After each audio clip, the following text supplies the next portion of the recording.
Welcome on in. Quick reaction video here. Clayton, Sayfie, and Anthony Broome from the Wolverine.com. Breaking news out of Ann Arbor. University of Michigan has accepted a 3-game suspension for head coach Jim Harbaugh. We'll get right into it here. We're reacting just minutes after the news, so bear with us. But here's a statement from the University of Michigan. Quote, this morning, the university, Coach Harbaugh, and the Big Ten resolved their pending litigation. The conference agreed to close its investigation, and the university and Coach Harbaugh agreed to accept the 3-game suspension. Coach Harbaugh, with the university's support, decided to accept this sanction to return the focus to our student athletes and their performance on the field. The conference has confirmed that it is not aware of any information suggesting Coach Harbaugh's involvement in the allegations. The university continues to cooperate fully with the NCAA's investigation. Anthony, I'll give my just quick first thought here, and then we can obviously get more into it. First, I think when you're looking at this and you're Michigan and you're going into the hearing tomorrow, which is obviously is not going to happen anymore, you're thinking the NCAA is expediting this investigation. The NCAA is sharing all of its information with the Big Ten. You could go along here if you get the temporary restraining order. The Big Ten could still come in with further punishments. They could still take them out of the college football playoff or disqualify them from the Big Ten championship if stuff comes out. Right now, you agree to this settlement saying, hey, you back off with this real-time investigation. Let the NCAA process play out. We'll accept the suspension for Jim Harbaugh. He could return for the Big Ten championship game if they make it. From that standpoint, it makes sense. But I'm sure a lot of fans are frustrated too that they feel like Michigan might have been caving here, and not necessarily sure that's the case. But obviously, we're reacting right after this happened. Yeah, it's crazy because when you have for weeks, even as early as Monday, you hear that Michigan's ready to go, quote unquote, go to the mattresses over this thing. And Jim Harbaugh wants his day in court and all of those types of things. So when we have this sort of 11th hour pivot to something entirely different, which is that Jim Harbaugh will not coach the rest of the regular season, could come back for a Big Ten championship game, could come back for the postseason, college football playoff, or whatever that looks like at this point.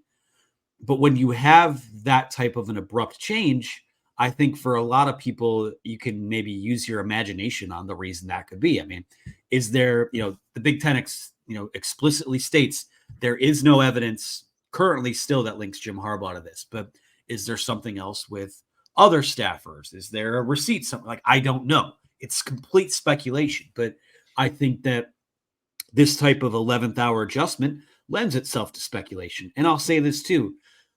I think you look for the silver linings. I mean, there is no positive for it in terms of how it affects Jim Harbaugh, how it affects Michigan. Like not having him there the next 2 weeks is huge. I mean, I know they got by last week, which we actually he said in the podcast that we recorded a little earlier was that great timing. The fact that they were able to go out and win a game last week, probably, again, first and foremost, winning the game was the number one objective, but also kind of hurts your legal defense if there was irreparable harm that was done to the program based on the decision that was made last week. So I think that it's important now that the focus is on this team, on the kids.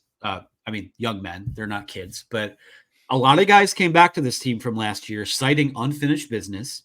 And the fact of the matter is that all of that is still on the table for them. They have Sherrone Moore was able to lead them to a victory at Penn State. Jesse Minter has basically been the head coach on defense already throughout the season. So, from an on-field standpoint, it's tough to say, but I'll just say this. I mean, November 25th, the school down the road got everything it could have possibly asked for out of this. Yes. Outside of the Big Ten just outright naming them Big Ten champions or that they win that game. So for me, that's you just got to put your head down and play football.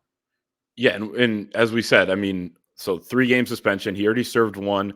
You got Maryland, Ohio State. Obviously, extremely disappointing for Michigan fans. And I know, the coaches and players have talked about that. They want him on the sideline. Would be extremely disappointing that he's not going to be there, especially for the Ohio State game, potentially the 1,000th win this weekend. But you do have one game under your belt, like in this situation, and you had 3 games earlier on in the season in this situation against lesser opponents, but without Jim Harbaugh on the sidelines. He'll still be able to coach during the week. He'll still be able to travel to College Park this weekend. He'll still be able to, see the team off the team buses And, as they leave from the hotel, I mean, it's basically the same setup, except this week you're not waiting on a court injunction potentially that he could be out there. So now they know going into these next couple games what the situation is. I think that can help a little bit. And they got the monkey off their back, and not maybe not the right term to use, but like just the fact that they were able to prove to themselves they could do this in these type of situations, in a big game against Penn State on the road where there was noise outside of the program and inside of the stadium.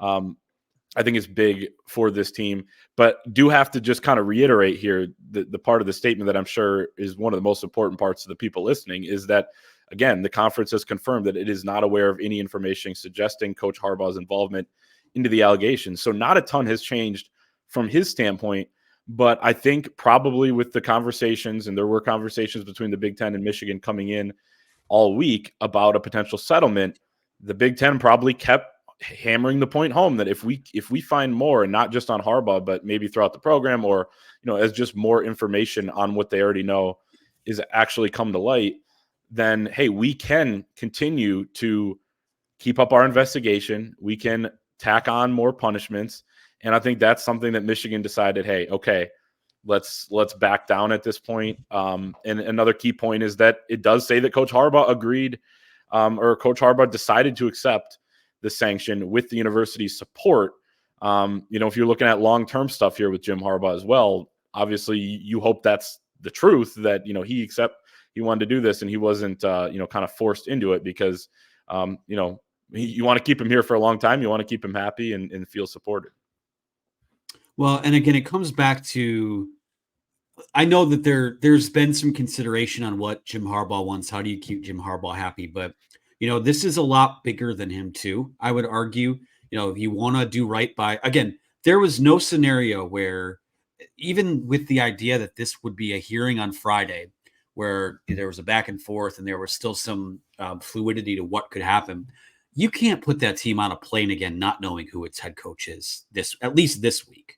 So for me, I think that, I think there was an understanding of that from Michigan's administration. I'm sure to a certain extent with Jim Harbaugh, there's an understanding of that as well.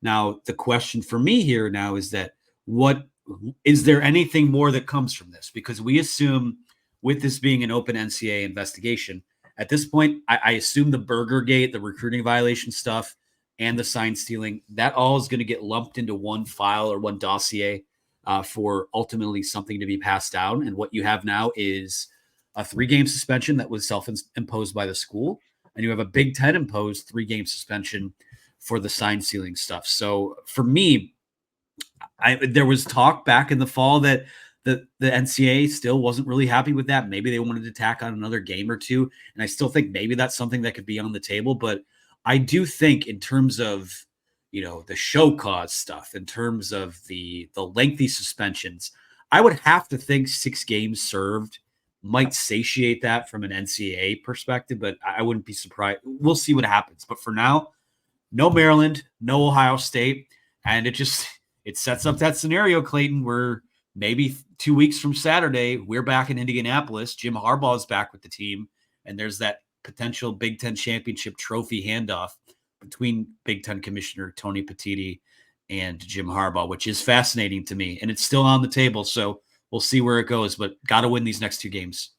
Yeah, and a couple key points to what you said is it's still going to be interesting, because the NCAA process investigation is ongoing, obviously.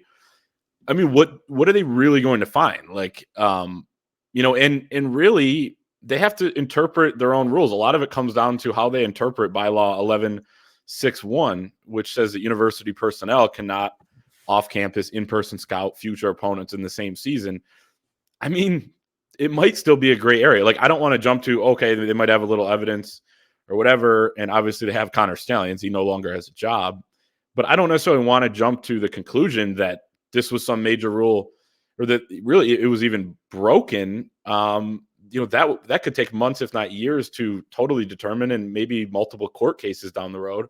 And two, the minor competitive advantage or minimal competitive advantage that the NCAA's own wording use. Like, I still think so far, like the last couple of weeks, we've been so focused on the Big Ten aspect of things that, we haven't talked as much about the big picture and what is actually being alleged here. So that's important to note too. And none of us know how the NCAA will determine that or interpret their own bylaws or how that would hold up in court if it got to that. So there's still so much out there, I guess is my point, that we don't know and that we may have to wait a long time to find out.